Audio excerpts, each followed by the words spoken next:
Hello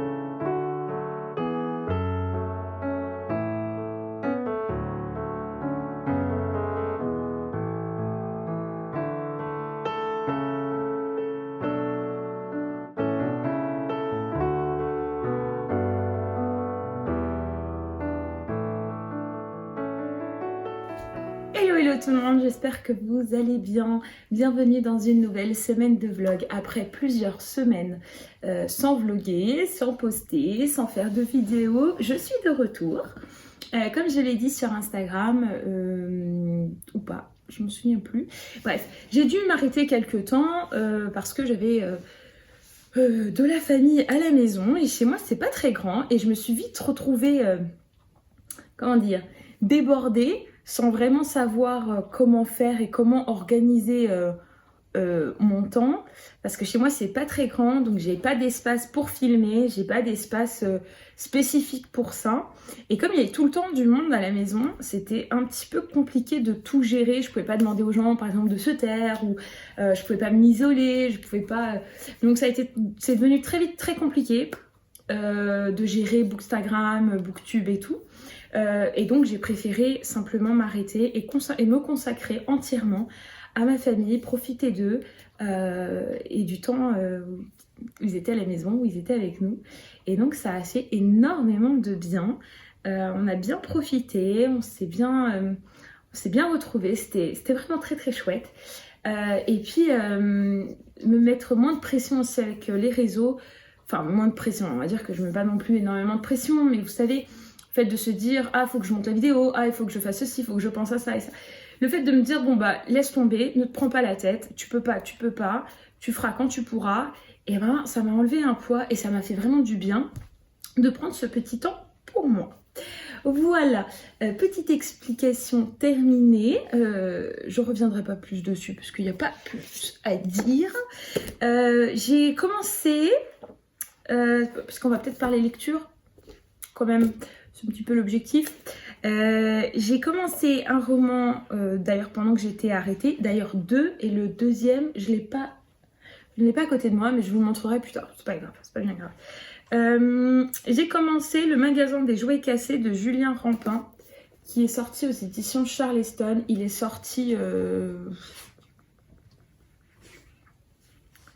voilà, je sais pas quand, ce mois-ci je crois. Il est déjà sorti en tout cas. Ou le mois dernier peut-être. Dépôt légal avril 2022. Du coup, il est sorti au mois d'avril, vu que là, on est encore au mois d'avril. Donc, j'ai lu...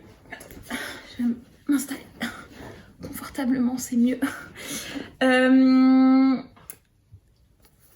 Je l'ai commencé, donc là, il n'y a pas très longtemps.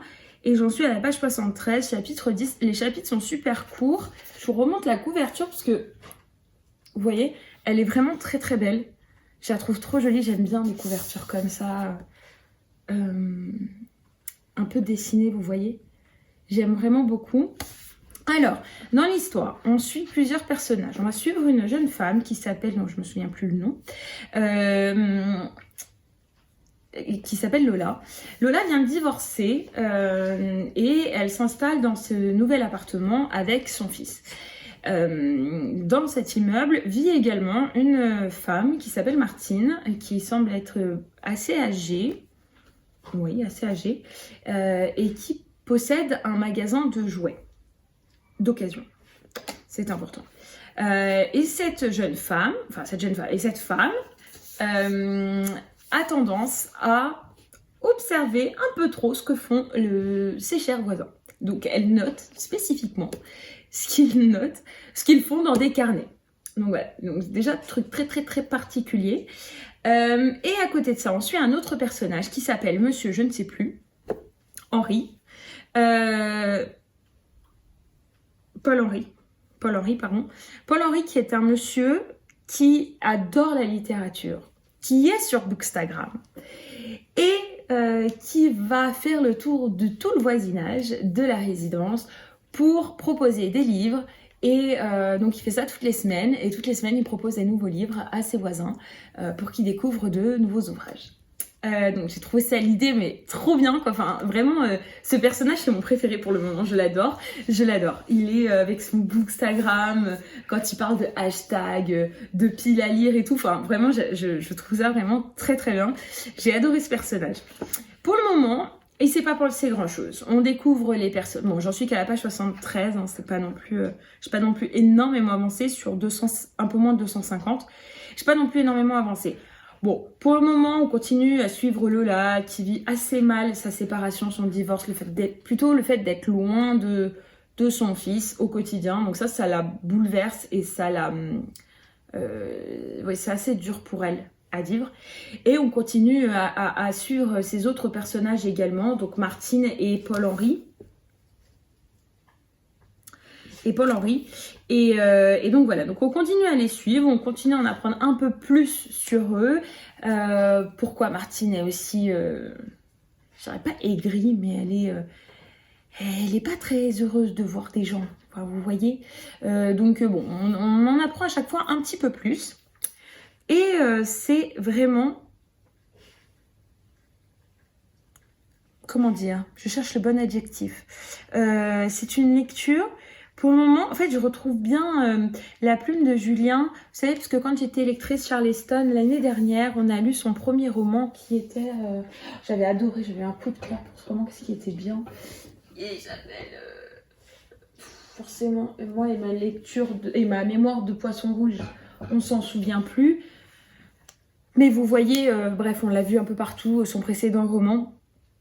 J'avais adoré et je retrouve vraiment cette plume où il nous plonge dans une histoire sans énormément de rebondissements, mais c'est pas grave parce qu'on est bien avec ces personnages, on est bien dans ces univers qu'il crée.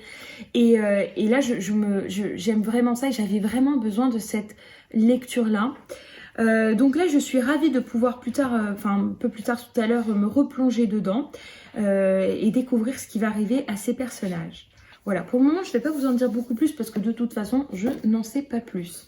Donc ça, c'est ma lecture qui va m'accompagner là dans les prochains jours. On est quel jour aujourd'hui? On est mercredi? Oui, dans les prochains jours. Je pense demain et un peu vendredi. Vendredi, je devrais être capable de commencer un nouveau roman. À côté de ça, j'ai reçu un colis de la part de Calman Levy. Et en fait, pendant que j'étais absente, j'ai reçu pas mal de choses que je vais vous montrer, je pense, au fur et à mesure. Il faut déjà que je remette un peu d'ordre dans mes livres, parce qu'il y en a un peu partout et je les ai un peu rangés comme je pouvais, voilà, pendant ce temps-là. Donc il faut un peu que je réorganise tout ça qui m'entoure et après je vous montrerai au fur et à mesure les réceptions que j'ai eues. Alors, le roman. Déjà, on va commencer par le roman.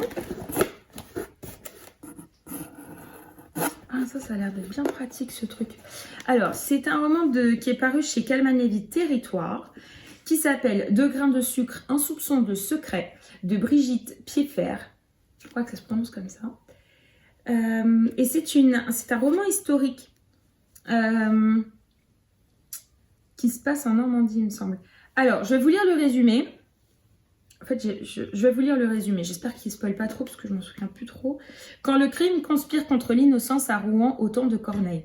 Rouen, 1632, Simon del Prado, jeune maître confiseur, est choisi par les idylles de la ville pour composer la création sucrée qui se présente.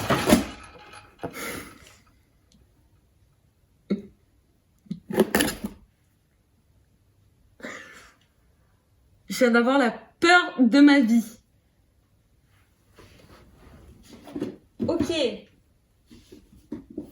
c'est rien, c'est juste un livre qui est tombé des étagères du haut, excusez-moi. Bon bref, je viens d'avoir la peur de ma vie. Je ne sais pas si je couperai ce moment ou non, nous verrons bien. Ok, je recommence. Donc on a notre jeune Simon del Prado, donc il doit composer une création sucrée pour le roi Louis XIII, à l'occasion de sa visite prochaine en Normandie. Cette consécration ne manque pas d'exciter la jalousie d'Adrien de Mèchefeu, négociant influent qui voit d'un mauvais œil l'amitié que porte à Simon le premier échevin, dont il convoite la fille Adeline. Simon n'a pas le temps de fêter son succès qu'il découvre que la cargaison de sucre en provenance du Nouveau Monde sur laquelle il comptait a été mystérieusement saccagée à son arrivée au port. Pour pouvoir exécuter sa commande, il lui faut s'approvisionner chez son ancien maître d'apprentissage, Salvador, un juif converti ayant fui les persécutions en Espagne et qu'une cabale a relégué loin de Rouen. Marche funeste car elle va précipiter Simon lui-même un converso dans les griffes de l'Inquisition. Ça m'a bien tenté parce que le 17e, c'est pas non plus la période sur laquelle je lis le plus. Et ça m'avait l'air d'être vachement intéressant. Et il y a pas mal de... Ah ouais, elle a écrit plein de trucs en fait, notre autrice là. Bon, c'est un roman qui fait à peu près 300 pages. C'est écrit assez gros. Je pense que ça doit se lire assez vite. Et ça me branchait bien. Voilà. Je sais pas si vous, ça vous tenterait de lire quelque chose comme ça. De lire ce roman. En tout cas, je trouve que ça change beaucoup de ce que je lis d'habitude. Même si je lis quand même beaucoup d'historique. Enfin, si vous me suivez depuis un certain temps, vous savez que moi, j'aime beaucoup l'histoire. Et les romans historiques, principalement.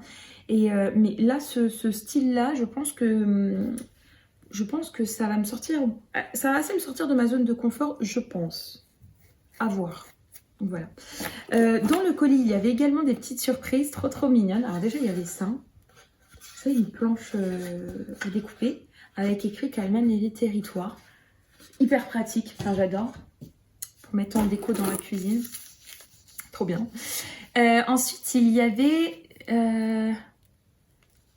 Alors, il y avait... Sucre de Rouen. Ah, du sucre de Rouen, palais de justice. Avec des petits... alors... Ah oui, d'accord. Avec des petits... Je vais vous montrer, je ne sais pas si vous verrez bien. Vous voyez, là, donc là, il y a marqué confiserie de sucre... non, sucre de Rouen, confiserie, ouais, c'est ça. Là, vous voyez. Et je ne sais pas si vous verrez bien. Il y a des images en noir et blanc.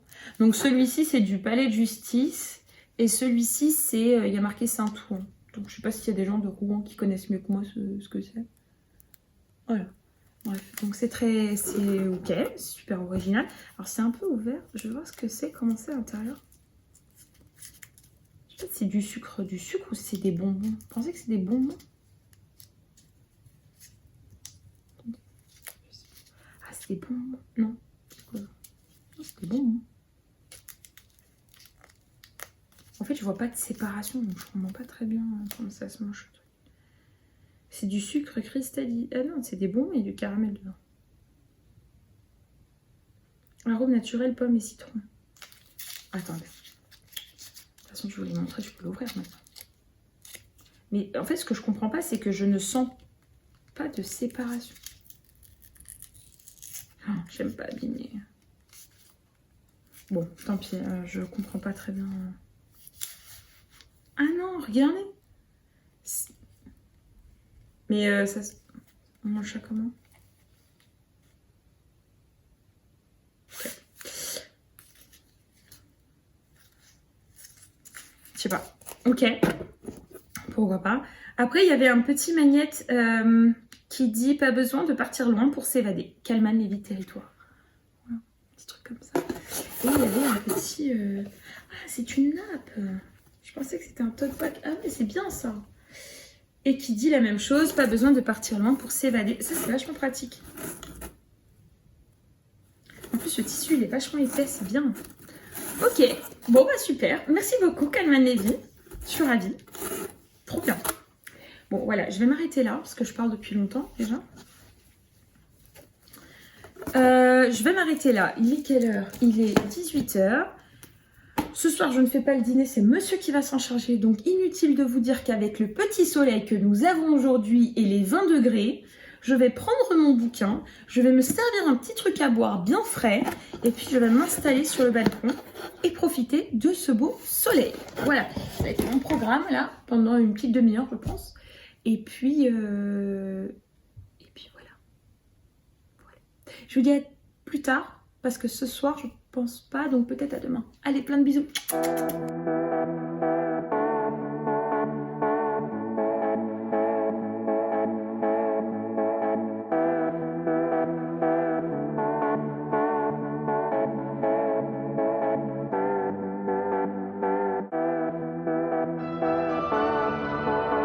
Hello, hello, je vous retrouve, on est vendredi.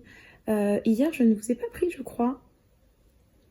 Non, j'ai pas eu le temps et puis en même temps, j'ai pas eu grand-chose à vous dire. Je n'avais pas grand-chose à vous dire, donc du coup, voilà. Là, on est vendredi, c'est l'heure de ma pause déjeuner. Je n'ai pas énormément de temps devant moi, mais le temps que mon repas chauffe, j'ai repris ma lecture. Donc le magasin des jouets cassés de Julien Rampin, j'en suis à peu près à un peu moins de la moitié ou la moitié. J'en suis à la moitié et j'aime toujours autant. On en apprend davantage sur nos personnages et on commence à découvrir des petits mystères. Donc, chose que j'apprécie beaucoup et j'ai vraiment hâte de savoir ce qui va se passer. Je pense qu'aujourd'hui, il est probable que je le termine, sachant que je serai toute seule ce soir.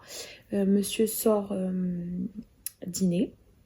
Donc, il est possible que je me commande un petit truc à manger et qu'on se fasse une petite soirée lecture, vous voyez. Donc, je pense que ça va être mon programme de ce soir. J'ai reçu des trucs que j'ai pas encore ouverts, donc je vais vous reprendre juste après manger, je pense, pour vous montrer ce que j'ai reçu. Et je crois savoir ce que c'est. Je crois savoir. Bon voilà, c'était juste pour faire un petit update. Et puis je repars dans ma lecture. Des bisous. Hello, hello, je vous retrouve, on est vendredi soir, ça y est, il est à peu près 20h je crois. Je voulais juste vous montrer quelque chose que j'ai reçu et vous faire un petit update. Donc j'ai un peu avancé, pas beaucoup mais un petit peu avancé dans ma lecture en cours. Le magasin des jouets cassés, pardon. J'en suis... Il me reste une centaine, ouais c'est ça, il me reste 100 pages à lire. Donc ça je pense que je vais aller lire ce soir. Je suis toute seule ce soir parce que monsieur est sorti dîner. Et donc je vais pouvoir passer une soirée tranquille à lire.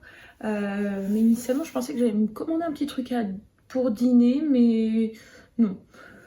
Comme j'ai pas très faim, donc je pense que je vais juste me préparer un petit plateau bien comme il faut. Vous voyez, si tu veux. Vous voulez partir. Et puis juste lire. Ça va être trop bien. Voilà. Côté réception, j'ai reçu le tome 2 de Le Bureau des Affaires Occultes d'Éric Foissier. Alors ça c'est sorti chez Albin Michel, où ça va sortir, parce que bien évidemment, je crois que ça sort à la fin du mois, où c'est sorti. Je crois que ça sort maintenant, donc la semaine prochaine il sera déjà sorti, ou alors il sort dans les prochains jours. Alors, Le Bureau des Affaires Occultes, ça c'est le tome 2, je vous le montre. Hop. Le premier tome c'était celui-ci. Donc simplement Le Bureau des Affaires Occultes. Et le 2 c'est Le Fantôme du Vicaire. J'ai adoré le premier tome. Bon, je me souviens pas de tout, mais je crois que je l'avais pas terminé, si je me souviens bien. Ah si. Bah, je me souviens pas très bien de la fin, donc... ouais. Je sais que ça se passait, donc ça se passe en 1830. On va suivre, donc c'est une enquête, hein, on va suivre un inspecteur qui va enquêter sur voilà, des choses, bref. Et voilà, donc je pourrais pas trop vous en dire, mais je pense que je vais le relire, parce que j'ai bien envie de le relire celui-ci, parce que j'avais adoré. Et je crois que je l'avais lu en plein de petites parties, et là j'ai bien envie de le lire d'affilée, vous voyez. Donc ça je pense que c'est ce que je vais lire prochainement, pour ensuite lire le tome 2, parce que j'avais adoré, j'avais trouvé que la plume était vraiment géniale. Que c'était extrêmement bien écrit, que l'enquête était prenante. Donc j'ai très hâte d'entamer le tome 2. Donc merci beaucoup aux éditions Albin Michel. J'ai vraiment trop hâte de continuer cette saga. Et puis voilà. Je crois que c'est à peu près tout. J'ai pas grand chose de plus à vous dire pour le moment. Je vais aller m'occuper de moi, m'occuper de mon dîner et puis reprendre ma lecture. Voilà. Je crois que ça va être déjà pas mal pour aujourd'hui. Dans cette lecture, je fais juste une parenthèse rapide. Là, il me reste 100 pages. On commence à en apprendre plus. On en apprend plus sur les personnages, ceux que je vous ai décrits la fois précédente. on apprend davantage sur eux, on commence à comprendre un petit peu ce qui fait qu'ils se comportent de cette façon à l'heure actuelle. Donc le roman se passe sur 2 temporalités. On va avoir le contemporain et également des scènes qui se passent en 1989. On ne sait pas encore pourquoi 1989 et qu'est-ce qui s'est passé, mais on suit certains personnages à cette époque-là. Et voilà, donc pour le moment j'en sais pas beaucoup plus et je pourrais pas vous dire beaucoup plus sans vous spoiler, mais voilà, donc on en apprend on en apprend davantage au fur et à mesure et c'est toujours aussi bien. Voilà, j'ai trop hâte de le finir aussi, mais ça sera pour plus tard. Je vous fais des bisous et je pense que je vais m'arrêter là. Je vais aller m'occuper de mon dîner. Plein de bisous. Je signe.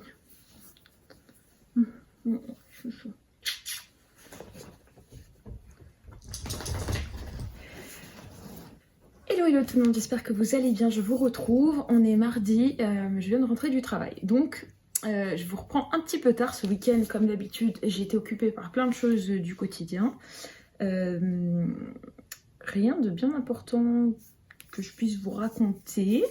Ah si, on a terminé la série de Outlander. Je sais pas s'il y en a qui regardent la série. Non, je lis les livres, mais je suis très en retard. J'en suis au tome 5, il me semble. Et on regarde quand même la série qui passe sur Netflix en parallèle. Et donc, on vient de terminer la saison 6, il me semble. Je sais pas ce que vous pensez de cette saison, mais je l'ai trouvée un peu moins bien que la précédente, même si l'univers Outlander est toujours aussi...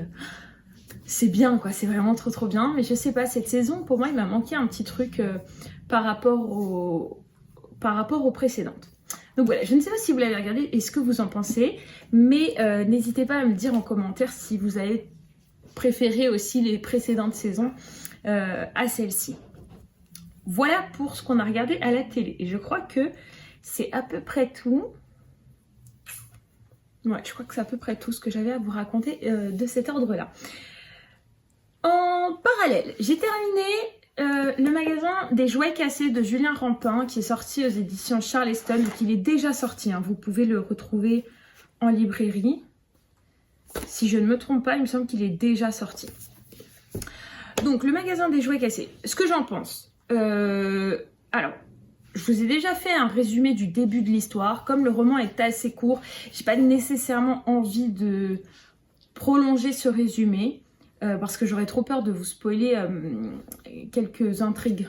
Donc je pense que je vais m'arrêter là pour le résumé. Donc on est sur une histoire, comme je vous le disais la dernière fois, qui est en plusieurs temporalités. Donc on a ce qui se passe aujourd'hui. Donc l'histoire c'est en 2019, mais ce qui se passe dans notre époque, quoi, contemporaine. Ce qui se passe il y a 30 ans et ce qui se passera et donc dans 30 ans, donc en 2049. C'est ça. Donc ce qui nous permet de voir comment certaines situations ont commencé. Donc au début c'est décrit comment ça se passe aujourd'hui, comment ça a commencé et comment ça va se terminer dans le futur, et ça c'était vraiment génial. Si on revient sur les personnages, donc je vous le disais, on a d'abord une jeune femme qui s'appelle Lola avec son fils, et il y a aussi 2 personnes âgées qui s'appellent Paul-Henri et Martine. Et on va découvrir d'autres personnages par la suite. Et on va suivre un petit peu leur évolution, donc comme je vous le disais, sur plusieurs temporalités. Moi j'ai trouvé que ces personnages étaient très touchants. Ils ont une histoire qui est, chacun d'eux, une histoire qui est très différente. Bien sûr interliée forcément, mais très touchante et assez émouvante aussi, je dirais, même si je n'ai pas eu les larmes aux yeux en lisant le roman, mais j'ai trouvé ça vraiment très touchant et très émouvant. Donc ça m'a beaucoup plu. Les personnages étaient vraiment scotchés, principalement par Paul-Henri, qui m'a beaucoup touchée. par son histoire, par tout ce que Julien a retransmis à travers ce personnage. J'ai trouvé ça vraiment très touchant. C'est un personnage qui va vivre sa vie en s'acceptant et qui ne va pas nécessairement choisir la facilité, mais qui va pas choisir la facilité, qui va pas suivre des chemins faciles. Certains chemins ont été difficiles, mais il les a choisis malgré tout. Et tout ça dans le but d'être en accord avec ce qu'il est. Et j'ai trouvé ça vraiment très très beau. Et ce roman, en fait, si on suit... donc la plume de Julien, je ne reviens pas dessus. Si vous avez lu Grandir un peu, vous allez retrouver exactement la même plume. C'est vraiment très très bien écrit. Après, ce roman, de façon générale, hein, si je peux le décrire en une ou deux phrases, je dirais que c'est vraiment une ode à l'amour. Et un amour qui est sans frontières. Et un amour qui n'a vraiment jamais, qui n'a pas de fin, en fait. Un amour qui ne meurt jamais. Et j'ai vraiment... C'est exactement... Je vois pas comment je pourrais le décrire autrement. Et c'est vraiment très très beau. Après, je l'ai trouvé un peu court. Moi, je serais bien restée encore un petit peu avec ces personnages. Je serais bien restée un peu plus longtemps dans certaines parties du roman. J'ai trouvé que ça allait un petit peu vite quelquefois, mais c'est pas si dérangeant que ça. En soi, le roman, moi j'ai passé un agréable moment. J'ai beaucoup aimé découvrir cette histoire, découvrir ce petit quartier de Paris, cet immeuble avec les différents appartements, les différents habitants, le magasin de jouets. Voilà, enfin, c'est vraiment un roman que je peux vous conseiller, qui se lit assez vite et qui est vraiment très touchant. Voilà, ça, je vous le conseille. À côté de ça, j'ai repris la lecture de un roman que j'avais commencé il y a déjà un moment, que j'avais mis en pause. J'en suis à la moitié à peu près, si je ne me trompe pas. Ouais, c'est ça. Je l'avais mis en pause parce que ça commençait à être long un peu pour moi. Puis en même temps, le roman, il est assez long. Il fait presque 600 pages. Bon, c'est pas très très long, mais c'est quand même un beau roman, quoi. Et bon, voilà, donc je l'avais mis en pause et là, je le reprends. Donc il s'agit de Les larmes d'une reine de C.W. Gardner. Donc là, on est sur l'histoire de la reine d'Espagne. Donc c'est la reine Isabelle de Castille et Fernando d'Aragon qui vont avoir des enfants, et notamment l'une de leurs filles, qui s'appelle Juana, va se marier avec Philippe le Beau, qui est l'héritier de je ne sais plus quelle région du monde, là. Je me rappelle plus, mais en tout cas, elle va se marier avec lui, et puis elle finira par, alors que ça ne lui était pas destiné, mais elle finira par hériter du trône d'Espagne. Donc c'est un petit peu cette histoire-là. Donc on va suivre toute sa vie, de son enfance, quand elle va grandir, quand elle va se marier, ses fiançailles, son mariage, ses enfants. Donc c'est vraiment toute son histoire, bien sûr romancée, hein, mais c'est toute son histoire. Et je trouve ça vraiment très intéressant. Donc j'ai assez hâte de replonger. Je pense que j'ai fait une belle pause. Et là, je suis prête à redémarrer dans cette lecture. Et j'espère pouvoir le terminer assez rapidement, parce que j'ai d'autres choses à lire derrière. Voilà, mais tout ça, je vous le raconterai dans le prochain vlog.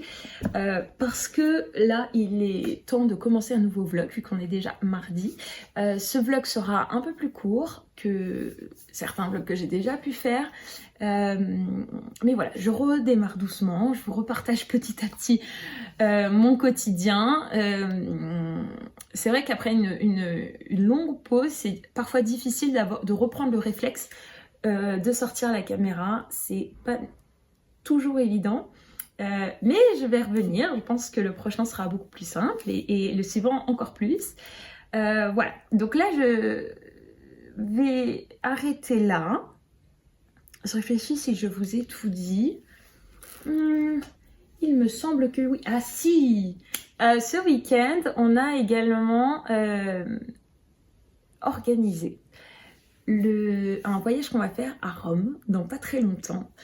Donc on a déjà regardé un petit peu ce qu'on veut visiter, etc. Donc si vous avez des recommandations, si vous y êtes déjà allé et vous avez des recommandations de visite, donc bien sûr on a déjà prévu tous les grands monuments, voilà, à ne pas louper. Bien sûr le Vatican, le Colisée, ce genre de choses, il m'en manque un, mais je ne me rappelle plus tout ce qu'il y a autour du Colisée. Je sais qu'on a prévu de le voir, et peut-être le Panthéon, il me semble aussi. Mais si vous avez d'autres recommandations, des musées ou d'autres monuments à voir, des rues qui sont plutôt jolies, enfin ce genre de choses, n'hésitez pas à me faire vos recommandations en commentaire, j'apprécierais vraiment beaucoup, ou alors des recommandations de restaurants ou ce genre de choses, de bars, etc. Enfin voilà, n'hésitez pas à me mettre ça en commentaire, ça serait super top, parce que ça pourrait me guider un petit peu dans mes recherches et la planification de ce voyage. Voilà. Bon, sur ce, je vais m'arrêter là. J'espère que vous avez passé un bon moment, malgré un vlog un peu plus court, mais j'espère que vous apprécierez tout de même. Je vous souhaite un bon week-end. Normalement, vous aurez ce vlog le week-end. Bon, dans tous les cas, je vous dis à très vite pour un nouveau vlog. N'hésitez surtout pas à partager sur les réseaux sociaux ou à laisser un commentaire, ce que vous voulez. Je répondrai assez rapidement, je l'espère. Je vous fais plein de bisous et je vous dis à la semaine prochaine pour un nouveau vlog. Plein de bisous.